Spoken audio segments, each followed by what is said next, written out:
Dara, we know you do moringa, but we need other crops. We need maize, we need soybean, we need, other products that are available where you live. And so it only made sense to just do further research. And so I, went to some farming communities, which I've been privileged to be exposed to by virtue of my background. My family had some like missionary activities in some rural communities. So that kind of exposed me to a lot of farming communities. And it was the evident the challenge was very evident. So we could see that farmers, they trying to get access to markets. They maybe just come out once in a week for the day. They are able to supply large quantities to some aggregators and distributors. But then also people in the markets who are in Lagos, where all the food processing companies are, also need products to fill their factories. So it was like very interesting, problem with a solution already. And so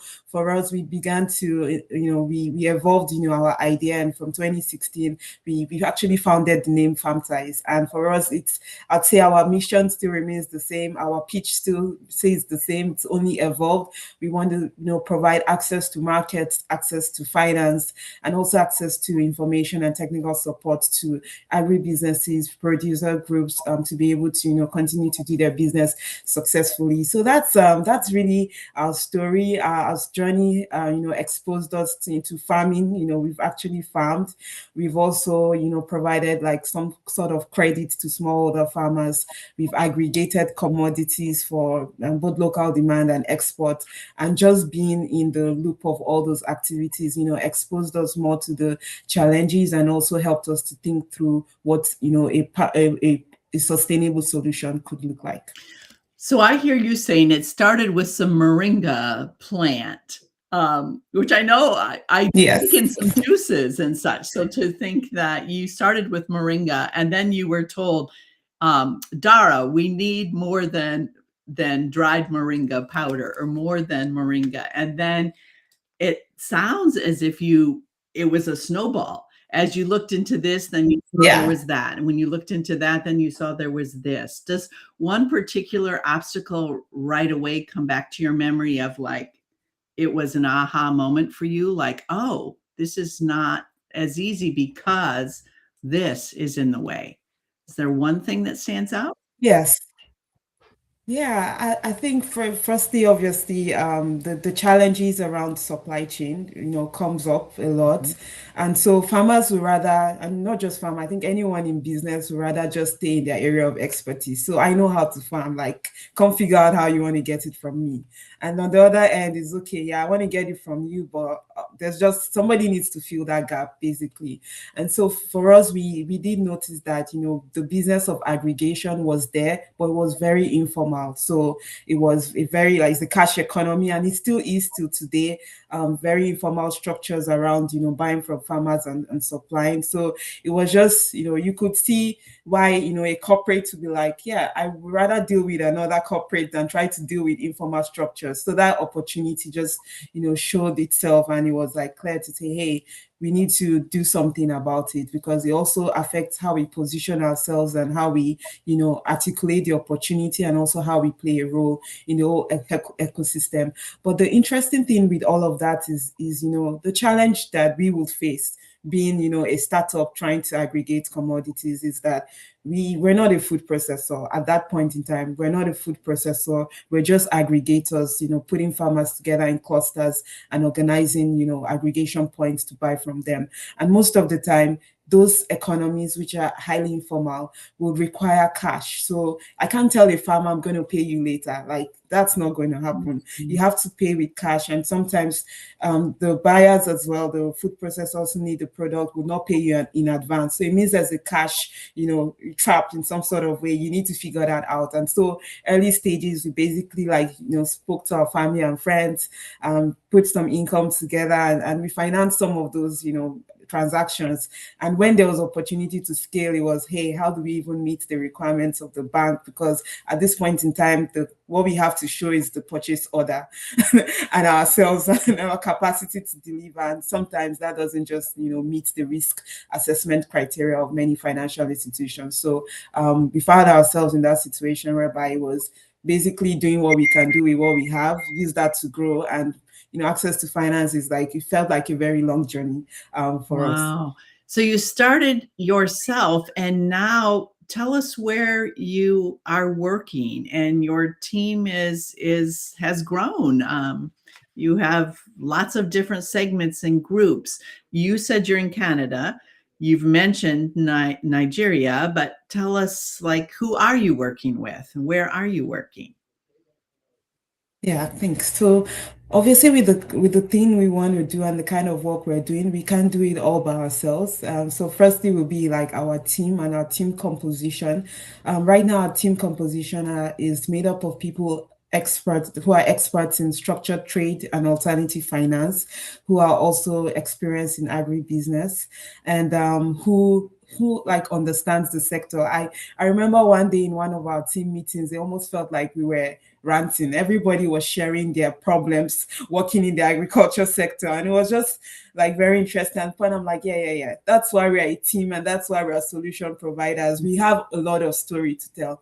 And the reason why we've also evolved, so we considering the types of challenges we faced, it wasn't just our problem. So many other organizations, many other aggregators, many companies, even food processors are caught in this dilemma of, access to capital. So it's more like, you're asset light, you require a lot of working capital to either aggregate or process, but you don't have access to that. And so for our team, we began to think about ways, solutions around it. Do we want to be part of the problem, or do we want to find a solution to it? And so as far back as I'd say 2018, we began to think around, models that we could create that can attract, financing. One thing we really also did was to work very closely with the commodities exchange in Nigeria, because they kind of figured out a solution to allow for, investment into commodity trades. And that was, I would say that also like more like strengthened our resolve in some way to say,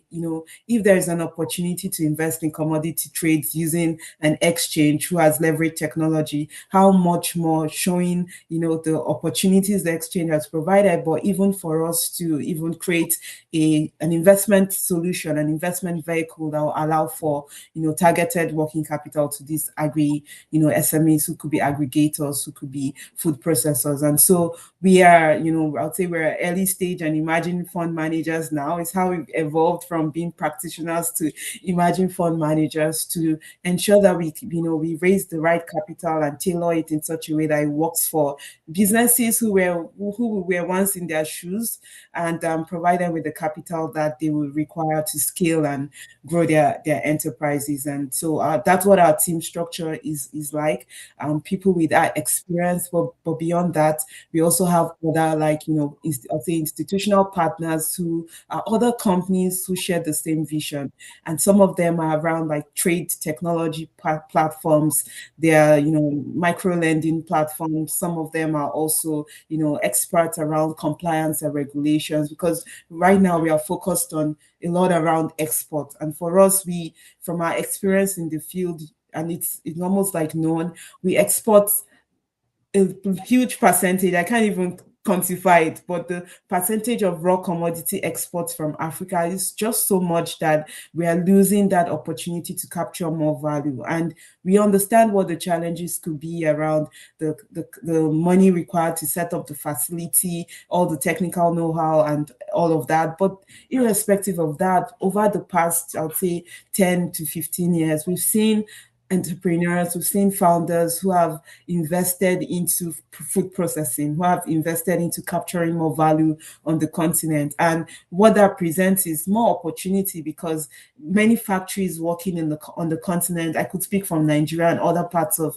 Africa, is that most factories that are existing are working less than 40% of their installed capacity. So imagine the investment to set up a factory and it's not working to full capacity because of the working capital needs. Then it just means that not even the banks can fill that gap, or fill that financing gap that is there. And so for us, we began to think around that line to say, how can we mobilize more capital into agri SMEs, agri businesses, to be able to process and to be able to export and meet the global demand that they have. Wow.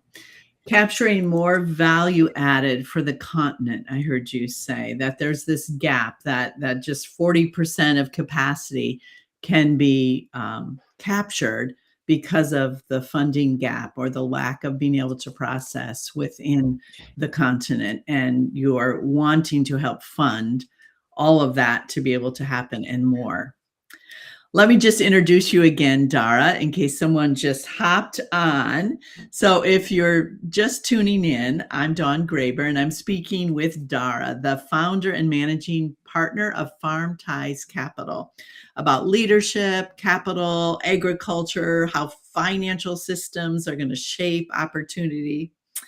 And so let's talk next, then, Dara, about funding. And your first point you wanted to make sure you brought in about why is it still looking different for women? And I'm thinking you're talking about your experience here in the agribusiness sector. Why is funding yet looking different for women who are running viable, high performing enterprises? Yeah, that's a good question and almost like a hard question to crack.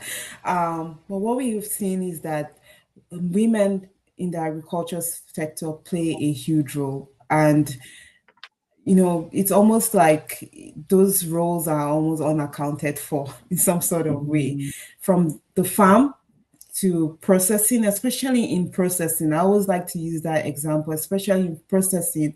Women are very involved in, aggregating, processing, and exporting. And if you look at even agricultural products generally in food and fashion, you almost think that, yeah, these industries should be women led or women dominated. In some cases it is, but many a times it's not. And so when you have an industry and finance as well that is male dominated, it just more like tells you where capital is going. And so from research, from data, from experiences from other women, there's the issue around perception. That's something that we've seen. There's also, the bias that, some people have.